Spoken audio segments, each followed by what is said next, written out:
DJ पर बज रहे धार्मिक गाने और बुलडोजर से तोड़ा जा रहा एक मुस्लिम परिवार का घर।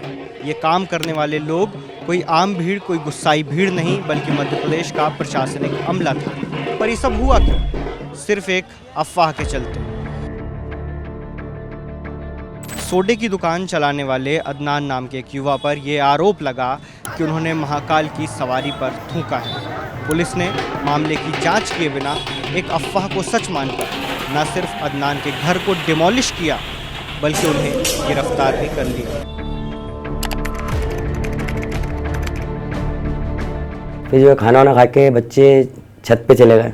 कहानी के 3 इम्पोर्टेंट कैरेक्टर्स में से पहले हैं अदनान के पिता अशरफ। कोर्ट कचहरी के चक्कर काटने के साथ साथ इन्होंने इस केस की इन्वेस्टिगेशन में भी अहम भूमिका निभाई। इस वीडियो के आखिर में अशरफ की तरफ से उठाए गए कुछ ज़रूरी सवालों को भी हम सुनेंगे, पर उससे पहले उनकी बात पर वापस लौटते हैं। और बस सवारी देखने के लिए खड़े हुए थे छत पे गैलरी में। तो मुझे डाउट हुआ तो मैंने मेरे मोबाइल से वीडियो बना के उनको कैप्चर किया और वीडियो बनाई मैंने। केस में पुलिस की तरफ से बनाए गए गवाह और बीजेपी नेता मासूम जायसवाल, इनका दावा है कि जिस वक्त महाकाल की सवारी अदनान के घर के सामने से गुजर रही थी, उस वक्त ये वहीं पर मौजूद थे। हालांकि मासूम जायसवाल इस घटना स्थल से लगभग 55 किलोमीटर दूर इंदौर में रहते हैं। तो वीडियो बनाई तो उसमें साफ साफ दिख रहा था कि वो तीनों लोग बाबा महाकाल की सवारी पे थूक रहे थे। उस वीडियो के आधार पे हम तुरंत पास ही का लोकल थाना था, थाना खारा कुआ, वहाँ पे हमने शिकायत दर्ज कराई। शिकायत दर्ज करा के शासन प्रशासन से मांग करी कि इन पे सख्त से सख्त, ठोस से ठोस कार्रवाई हो। फिर उसके बाद आए पुलिस वाले, लेके चले गए। कुछ पता नहीं क्या हुआ क्या नहीं। ये अदनान है जिन्हें पुलिस ने केस का मुख्य आरोपी बनाया। आगे कहानी के 2 और इम्पोर्टेंट कैरेक्टर्स से मिलेंगे। उज्जैन के स्थानीय पत्रकार और व्यापारी फरहान गौरी, जो घटना की शुरू से आखिर तक पूरे मामले के चश्मदीद रहे, और अदनान के वकील देवेंद्र सेंगर। साथ ही ये भी समझने की कोशिश करेंगे कि इस घटना ने अदनान, उनके परिवार और उनकी कम्युनिटी के जीवन पर कैसा असर डाला। वीडियो यह कहकर वायरल की कि ये लोग बाबा महाकाल की सवारी पर थूक रहे हैं। तो हिंदुओं में बहुत आक्रोश था, जन आक्रोश था। तो उस समय हमारी प्रदेश सरकार ने और शासन के माध्यम से हम लोगों ने दरख्वास्त की थी कि ऐसे दोषियों के अवैध अतिक्रमण जो इन लोगों ने कर रखे हैं उनको तोड़ा जाए। कभी भी गिर जाएगा तो हादसा हो सकता है। तो हमने दरख्वास्त की थी कि ऐसे आरोपियों को बख्शा न जाए और उनके पर तुरंत कार्रवाई की जाए। मुझे पता नहीं था कि मेरा घर टूट गया है, बुलडोजर चला। घर वाले भी बताना नहीं चाहते थे कि वो टेंशन लूँ जो भी हो तो इसलिए उन्होंने भी बताया नहीं।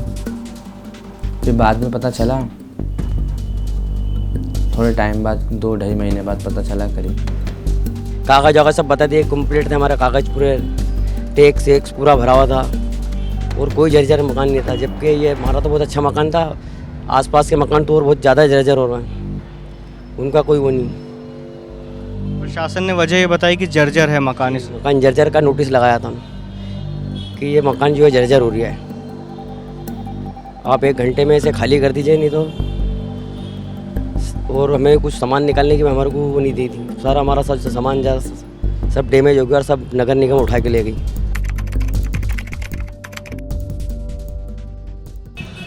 तो यही वो बालकनी है जिस पर बच्चे खड़े थे और उसका वीडियो सोशल मीडिया पर वायरल हुआ, जिस वीडियो के आधार पर यह आरोप लगाया गया कि बच्चों ने यात्रा पर थूका है। जिस वीडियो के आधार पर एफआईआर हुई उसमें अदनान खड़े तो ज़रूर हैं, लेकिन कुछ करते नहीं दिख रहे। अदनान के साथ खड़े एक दूसरे बच्चे ने च्युइंगम ज़रूर थूकी, लेकिन ये च्युइंगम भी सड़क पर या सवारी पर नहीं गिरी। पाली जो दिख रही है इस पाली पे गई थी। पाली कितनी चौड़ी देखो आप, खिड़की के ऊपर जो पाली बनी हुई है उसके ऊपर गई थी। नीचे रोड पर नहीं गई थी। नीचे रोड पर नहीं। इस बारे में हमने जब केस के गवाह मासूम जायसवाल से पूछा तो उन्होंने हमें एक और वीडियो दिखाई, लेकिन इस वीडियो में भी कोई थूकता हुआ या कुल्ला करता हुआ नहीं दिख रहा।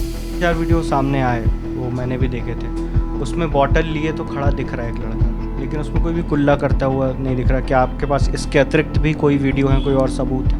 हाँ, मेरे पास जो वीडियो है मैंने साक्ष्य के तौर पे कोर्ट में भी जमा कराए हैं और मैं आपको दिखा भी सकता हूँ। मेरे पास जो मोबाइल में, मैंने आज तक मोबाइल भी चेंज नहीं करा। अभी आप दिखा सकते हैं? हाँ, मोबाइल मिल जाएगा ना, दिख जाएगा। दिखा सकते कैमरे पर अगर आप वो ढूंढना पड़ेगी, उसके अंदर फाइल बनी हुई है पूरी। जो मेरे पास अवेलेबल है वो मैं दिखा देता हूँ। बाकी जिस प्रकार का उन्होंने कुकृत्य किया उसमें सजा तो बिल्कुल मिलना ही चाहिए। ये देखिए, ये पानी की बोतल लेके नीचे बाबा की सवारी निकल रही है, ये आप देख सकते हैं इसको। ये हाथ में पानी की बोतल है और बाबा की सवारी नीचे निकल रही है कंटिन्यू, मतलब 10 मिनट तक जब मैंने इनको कुल्ला करते हुए देखा था। मासूम जायसवाल हमें ऐसा कोई वीडियो नहीं दिखा पाए जिससे साबित होता हो कि किसी ने महाकाल की सवारी पर थूका है। सबूत के बारे में बात करने पर वो बस यही दोहराते रहे। अगर नीचे बाबा की सवारी निकल रही है और वो तीसरी मंजिल से अगर वो पानी का कुल्ला कर रहे हैं और बिल्कुल झांक रहे हैं, कंटिन्यू 10 मिनट तक खड़े हैं, तो कहीं ना कहीं उनने कुछ गलत करा है। सवारी पर थूकने के आरोपों के चलते अदनान ने 150 से ज़्यादा दिन जेल में काटे।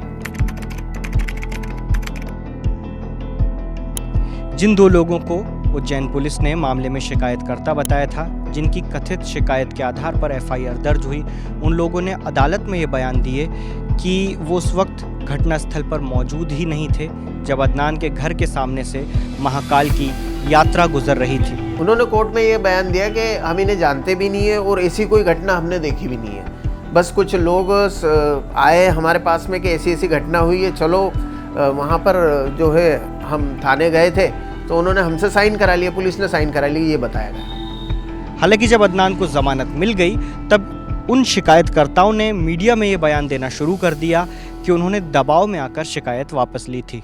तो जिसने एफआईआर का माध्यम उसको चुना था उसी ने उसके ऊपर प्रेशर डाला। तब उसने कहा कि अब मैं क्या करूं? तब उसने कहा कि अरे मेरे को दबाव दे दिया था। तो दबाव देने का न्यायालय में हुए बयानों में दबाव का कहीं प्रश्न नहीं है। हमने मुख्य शिकायतकर्ता सावन लोट से भी संपर्क किया। वो हमें इंटरव्यू देने को तैयार भी हो गए, पर जिस जगह सावन लोट ने हमें इंटरव्यू के लिए बुलाया, जब हम वहां पहुंचे तो वो वहां मौजूद ही नहीं थे। इसके बाद सावन लोट ने हमारे फ़ोन कॉल्स का जवाब देना भी बंद कर दिया। कि न्यायालय में जब बयान हुए तो उस समय इसने ऐसा कोई बात नहीं बताई थी, और बल्कि उसने ये कहा था कि मैंने एक जो तीसरा विटनेस है इंदौर का, मासूम जायसवाल, उसके कहने पर मैंने रिपोर्ट लिखा दी थी।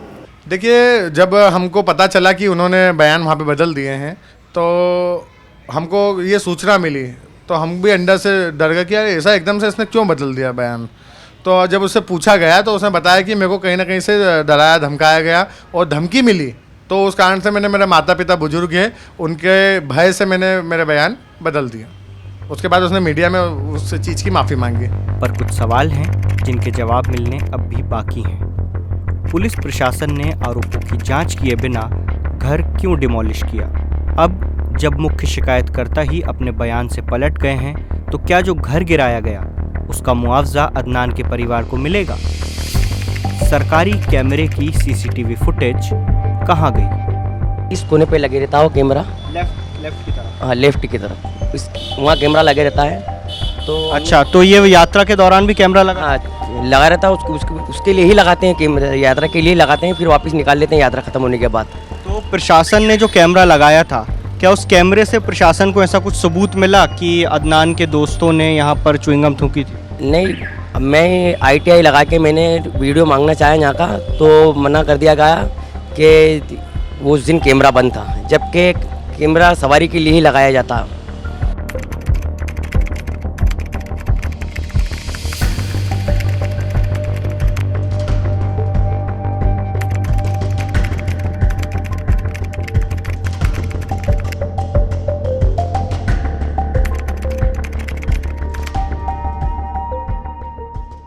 असर तो पड़ेगा।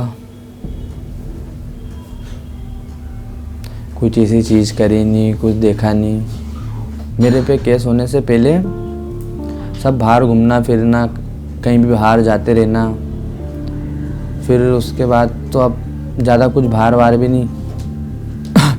अब तो कहीं जाना माना कुछ भी नहीं। मानसिक स्थिति पे प्रभाव ये तो अमिट छाप छोड़ के जाता है। भले न्यायालय में लगाए गए आरोप से दोष मुक्ति मिल जाती है, परंतु सामाजिक रूप से जहाँ भी जाते हैं तो वो व्यक्ति हमेशा उसी नज़र से देखा जाता है कि इसके ऊपर ये मामला चला था। हमारे सामने से भी अगर वो एक्यूज़ अगर निकल के जाता है कि यार इसके साथ में ये मामला चला था और मैंने इसको डील किया था। एक अफवाह ने, या यूं कहें कि एक गलत केस ने अदनान की ज़िंदगी को हमेशा के लिए बदल कर रख दिया। अदनान और उनका परिवार अपने बिजनेस को, अपने काम को और अपनी ज़िंदगी को वापस सामान्य करने की, वापस पटरी पर लाने की कोशिश कर रहे हैं, पर कई लोगों के पास ये मौका भी नहीं बचता है। अफवाह का नुकसान कई बार इतना ख़तरनाक होता है।